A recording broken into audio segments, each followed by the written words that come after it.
जय हिंद साथियों, आप सभी का स्वागत है आपके अपने परिवार एबीसी कॉम्पिटेटिव क्लासेस पर सारण। दोस्तों याद रखेंगे, आज हम लोग जो एनटीपीसी का फर्स्ट शिफ्ट का एग्जाम हुआ है उसके कुछ महत्वपूर्ण प्रश्न यानी लगभग 40 प्रश्न आपके जीके के पूछे जा रहे हैं। हम लोग लगभग 40 के आसपास प्रश्नों को देखेंगे। जो दोस्त एग्जाम देकर आए हैं वो अपना आंसर देख सकते हैं, और जिनका एग्जाम अगले फेज में होने वाला है उनके लिए काफ़ी महत्वपूर्ण है। इस वीडियो को देख कर जाए और देखें किस क्षेत्र से कितने प्रश्न को पूछे जा रहे हैं, और जो क्षेत्र उनका अभी तक कवर नहीं है या बाकी है उस क्षेत्र को पढ़े, उस क्षेत्र से बढ़िया से पढ़े और जाकर एग्जाम दें। ठीक है, चलिए देखते हैं पहला प्रश्न दोस्तों पूछा गया था कि उत्तरी ध्रुव से भूमध्य रेखा की ओर किस प्रकार का वनों का सही क्रम है। दोस्तों उत्तरी ध्रुव से भूमध्य रेखा की ओर वनों का सही क्रम हो जाएगा आपका उष्णकटिबंधीय वर्षा वन, समशीतोष्ण घास के मैदान या ठंडे डेजर्ट, बेरियल एंड टैगा वन, और उसके बाद अंटार्कटिका। ठीक है, इस तरह का जो है आपका क्रम होगा। ठीक है, चलिए देखते हैं अगला प्रश्न क्या पूछा गया था। अगला प्रश्न जो था कि के कस्तूरीरंगन के पूर्व अध्यक्ष, के कस्तूरीरंगन जो है आपके इसरो के पूर्व अध्यक्ष है। ठीक है, उसका डॉक्टर के सिवान, ये अभी इसरो के अध्यक्ष हैं। इनके उपस्थिति में उद्घाटन 30 मानव अंतरिक्ष उड़ान केंद्र का उद्घाटन 30 जनवरी 2019 को कहां पर किया गया है। दोस्तों याद रखेंगे, इसका उद्घाटन जो है इसरो के हेडक्वार्टर कैंपस में बेंगलुरु में कहाँ किया गया है, तो इसरो के हेडक्वार्टर कैंपस बेंगलुरु में। ठीक है, इसरो का मुख्यालय कहाँ बेंगलुरु है, और जिसका स्थापना 1969 में हुआ था। ठीक है, देखते हैं अगला प्रश्न पूछा गया था कि अवांछित ईमेल को क्या कहा जाता है, यानी अनसॉलिसिटेड ब्लॉक ईमेल को क्या कहा जाता है। दोस्तों ध्यान रखेंगे, अवांछित ईमेल को स्पैम क्या कहा जाता है, अवांछित ईमेल को स्पैम कहा जाता है। अगला प्रश्न पूछा गया था कि कौन सा micro blogging and social networking website नहीं है। दोस्तों याद रखेंगे, ये सभी आपके माइक्रो ब्लॉगिंग और सोशल वेबसाइट है, लेकिन पिंटरेस्ट जो है आपका ये इमेज शेयरिंग ऐप है। ठीक है, इमेज शेयरिंग जो है FIL की ये एक वेबसाइट नहीं है। कौन सा, पिंटरेस्ट, यानी ऑप्शन बी आपका बिल्कुल सही आंसर होगा। देखते हैं अगला प्रश्न क्या पूछा गया था। तो अगला प्रश्न पूछा गया था कि इलियम, ठीक है, पुबियस एंड इसियम, ये सभी जो है शरीर के किस अंग का भाग है। तो शरीर के जो है ये हिप अंग के भाग हैं। किसके, हिप अंग के भाग हैं। ऑप्शन यानी आपका सही आंसर होगा हिप बोन। ठीक है, चलिए देखते हैं अगला प्रश्न जो है कि पादप में कौन सा हार्मोन होता है, यानी कि कौन सा पादप हार्मोन है। दोस्तों आपसे पादप हार्मोन पूछा गया था।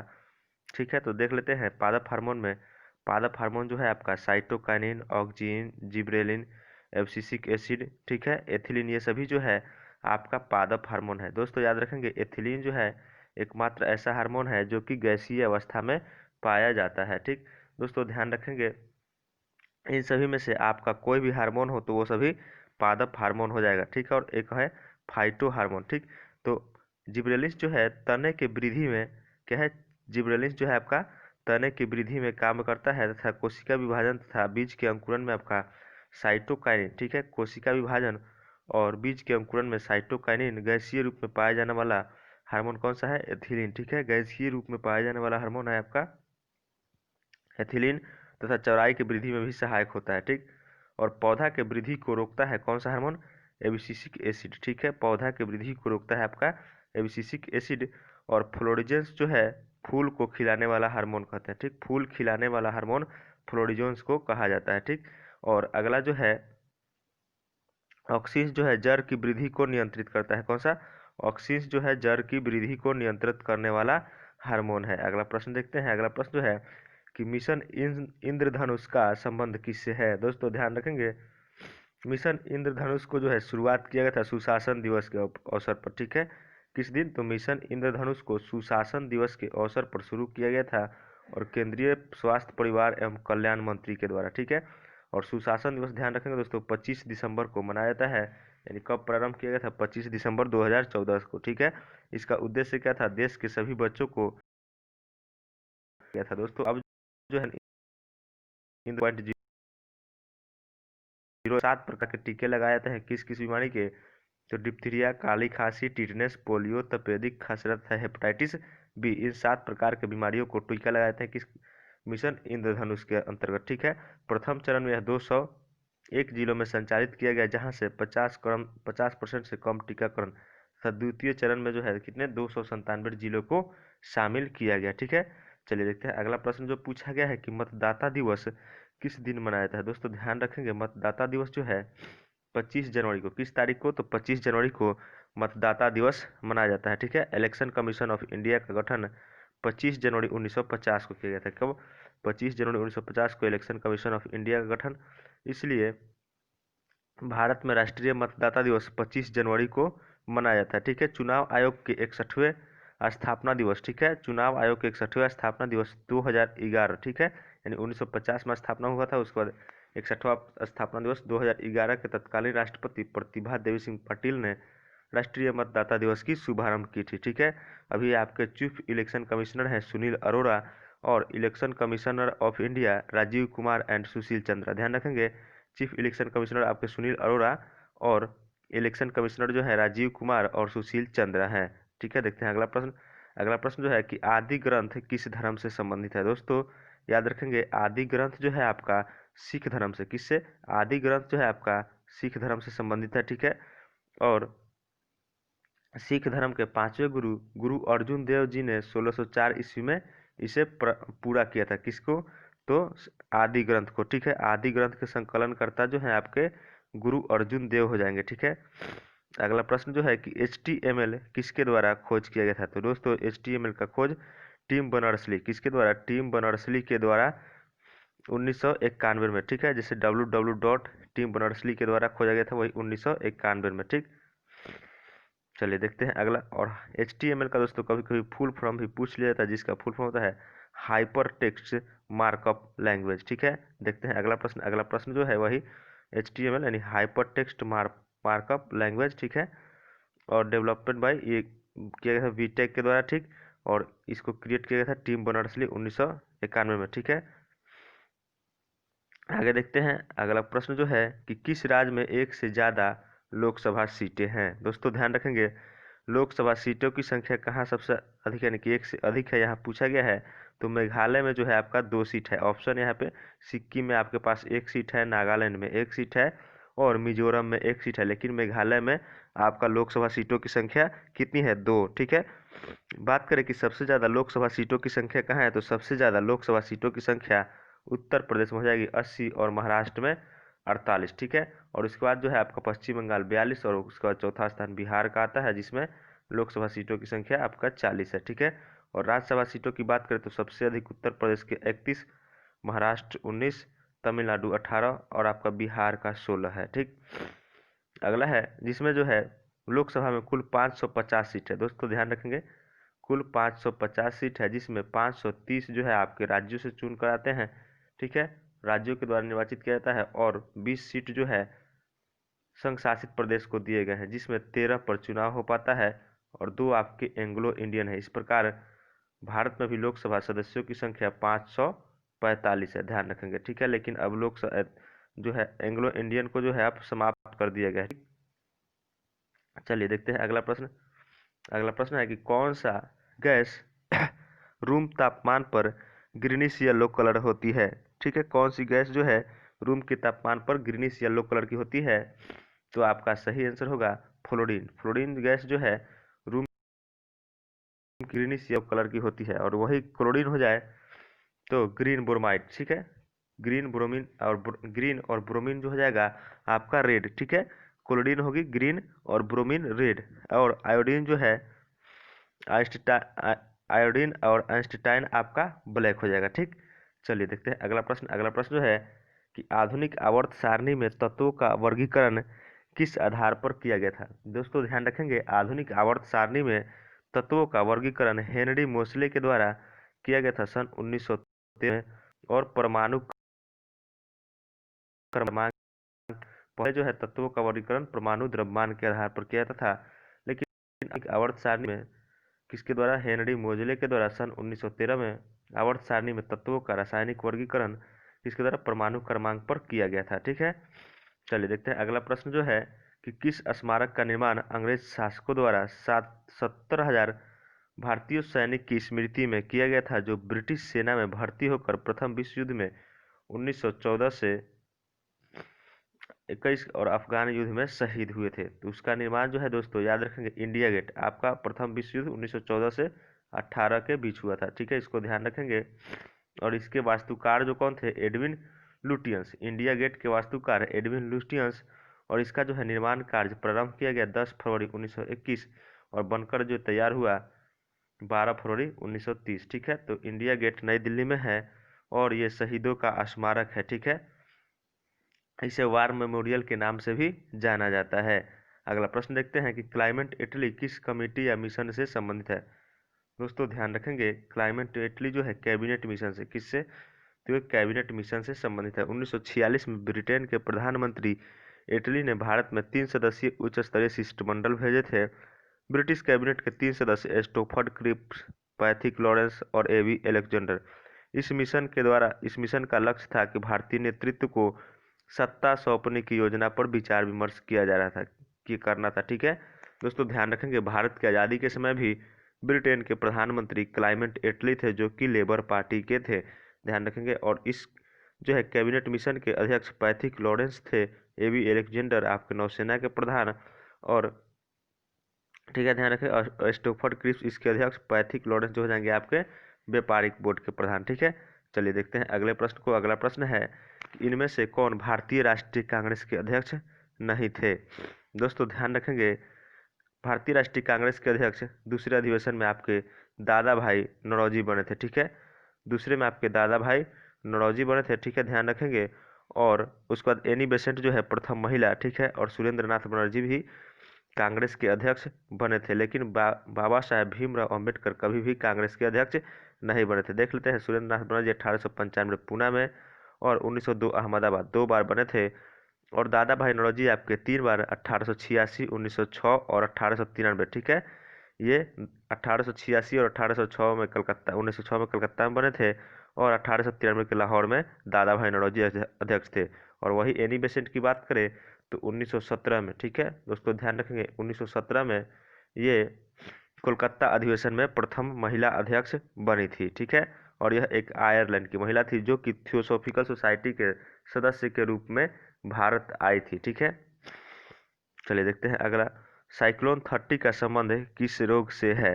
दोस्तों ध्यान रखेंगे, साइक्लोन 30 का संबंध जो है किस रोग से है, तो इसका जो है उपयोग कैंसर उपचार में किया जाता है। ध्यान रखेंगे, साइक्लोट्रॉन का उपयोग कैंसर के डायग्नोस्टिक्स और चिकित्सीय उपयोग के लिए रेडियो आइसोटोप के उत्पादन के लिए किया जाता है। इन आइसोटोप से विकिरणों का उपयोग कैंसर कोशिकाओं को नष्ट करने के लिए किया जाता है। ठीक, ध्यान रखेंगे। और साइक्लोट्रॉन 30 नामक भारत की सबसे बड़ी साइक्लोट्रॉन सुविधा कोलकाता में स्थित है, तथा वही पूर्ववर्ती ऊर्जा साइक्लोट्रॉन केंद्र कहाँ VESC में स्थापित है। ठीक है, कहाँ है, तो साइक्लोन 30 जो है आपकी पूर्ववर्ती ऊर्जा साइक्लोन ट्रेन केंद्र में स्थित है, जो कि कहाँ है, तो यह कोलकाता में है। ठीक, चलिए देखते हैं अगले प्रश्न को। अगला प्रश्न जो पूछा गया था कि राजस्थान के किस जिले में होली पर हाथी महोत्सव मनाया जाता है। दोस्तों याद रखेंगे, राजस्थान का एक जिला है जयपुर सिटी। ठीक है, राजस्थान का जिला कौन सा है, जयपुर सिटी, जहां हाथी महोत्सव मनाया था, कब, होली के अवसर पर। ठीक है दोस्तों, ध्यान रखेंगे, जयपुर को पिंक सिटी भी कहा जाता है, तथा हवा महल आपका जयपुर में ही स्थित है, यानी कि गुलाबी नगरी जो है आपका जयपुर में है। ठीक है, चलिए देखते हैं अगले प्रश्न को। अगला प्रश्न पूछा गया था कि दादा साहेब फाल्के अवार्ड किस क्षेत्र में दिया जाता है।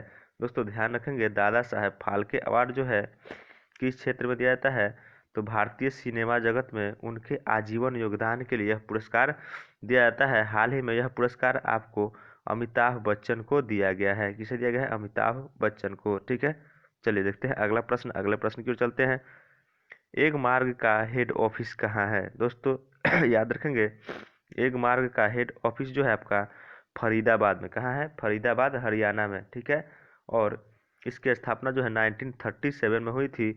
और यह जो है कृषि गुणवत्ता को जो है प्रमाणीकरण के लिए यह एक मार्ग जो है दिया जाता है कृषि के गुणवत्ता के लिए। ठीक है, चलिए देखते हैं अगला प्रश्न। और यह जो है केंद्रीय कृषि एवं किसान मंत्रालय के अंतर्गत आता है, चाहे उसके द्वारा दिया जाता है। ठीक है। अगला प्रश्न है कि अल्पसंख्यकों को शैक्षणिक संस्थान चलाने का अधिकार किस अनुच्छेद के द्वारा प्राप्त है। ध्यान रखेंगे दोस्तों, अल्पसंख्यकों को जो है शैक्षणिक संस्थान चलाने का अधिकार उन्हें अनुच्छेद 30 में दिया गया है तथा अनुच्छेद 29 में अल्पसंख्यकों के वर्गों का हितों का संरक्षण है। यह जो है आपका एक मौलिक अधिकार है। ठीक है, मौलिक अधिकार कितने भाग 3 में अनुच्छेद 12 से 35 के अंतर्गत है। ठीक है, और इसमें जो है बहुत सारे अधिकार दिए गए, जैसे समानता का अधिकार अनुच्छेद 14 से 18। ठीक है, उसी तरह स्वतंत्रता का अधिकार 1922।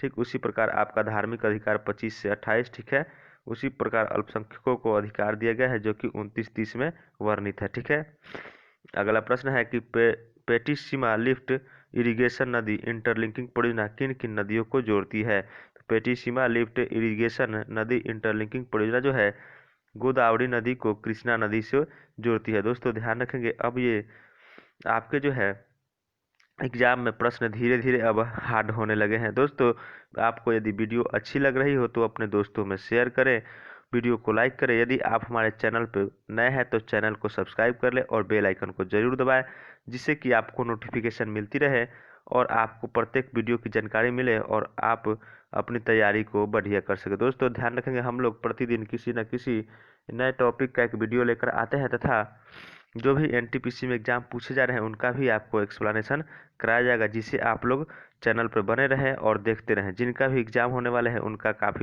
उनके लिए ये वीडियो काफ़ी महत्वपूर्ण है तथा जिनका एग्जाम आगे आने वाले ग्रुप डी या अन्य किसी भी प्रकार की एग्जाम होने वाली है तो उसके लिए ये जीके जीएस आपके लिए काफ़ी महत्वपूर्ण है। चलिए देखते हैं अगले प्रश्न को। अगला प्रश्न जो है कि पंचवर्षीय योजना का प्रावधान किस देश के संविधान से लिया गया है। दोस्तों ध्यान रखेंगे, पंचवर्षीय योजना का प्रावधान जो है कहाँ से, रूस से लिया योजना का प्रावधान लिया गया है। ठीक है, वही बात करें जर्मनी से तो जर्मनी से आपातकाल। ठीक है, जर्मनी के वेइमर संविधान से आपातकाल। ठीक है, और मौलिक अधिकार संबंधी शक्तियाँ। ठीक है, और वो उसी को देखते हैं ऑस्ट्रेलिया से प्रस्तावना की भाषा। ठीक है, ध्यान रखेंगे, ऑस्ट्रेलिया से प्रस्तावना की भाषा और समवर्ती सूची। ठीक है, वहीं आयरलैंड से बात करें तो नीति निर्देशक तत्व और राष्ट्रपति के निर्वाचन मंडल की व्यवस्था। और ब्रिटेन की बात करें तो संसदात्मक शासन प्रणाली और एकल नागरिकता ब्रिटेन से लिया गया है।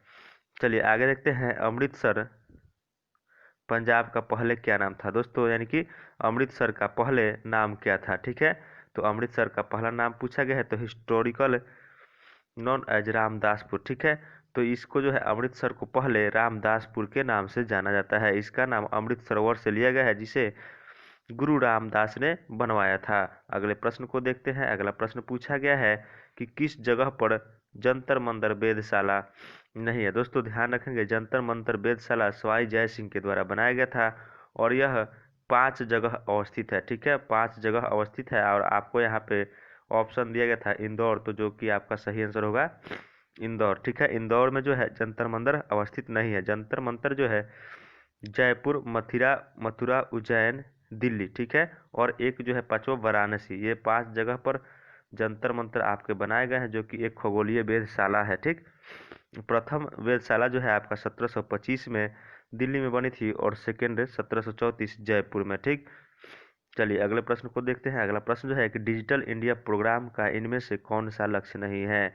यहाँ पे दिया गया है बच्चों को शिक्षित करना, ब्रॉडबैंड हाईवे, ई गवर्नेंस को प्रमोट करना। ठीक है, तो आपका सही आंसर होगा डिजिटल इंडिया मिशन के तहत जो है कौन सा इसमें लक्ष्य नहीं है। तो इसको जो है दोस्तों ध्यान रखेंगे, डिजिटल इंडिया प्रोग्राम जो है आपका 1 जुलाई 2015 को शुरू की गई थी और डिजिटल इंडिया कार्यक्रम को जो है 20 अगस्त 2014 को मंजूरी प्रदान की गई थी। ठीक है, और दोस्तों इसमें जो है यह ऑप्शनल आपका प्रश्न है, पूरा ऑप्शन चारों ऑप्शन रह जाता तो उसमें इसको सर्च किया जाता। ठीक है, चलिए अगला प्रश्न को देखते हैं। अगला प्रश्न जो है कि कौन सा यूएन की ऑफिशियल भाषा है। दोस्तों ध्यान रखेंगे, यूएन की ऑफिशियल भाषा 6 है। कितने, तो यूएन की ऑफिशियल भाषा जो है 6 है और यूएन की स्थापना 24 अक्टूबर 1945 को की गई थी और यूएन यानी कि संयुक्त राष्ट्र संघ की। ठीक है, और इसका मुख्यालय न्यूयॉर्क में है। ठीक है, ध्यान रखेंगे, और इसकी 6 भाषा अरबिक, चाइनीज, इंग्लिश, फ्रेंच, रसिया और स्पेनिश। ठीक है, यानी अरबी, चीनी,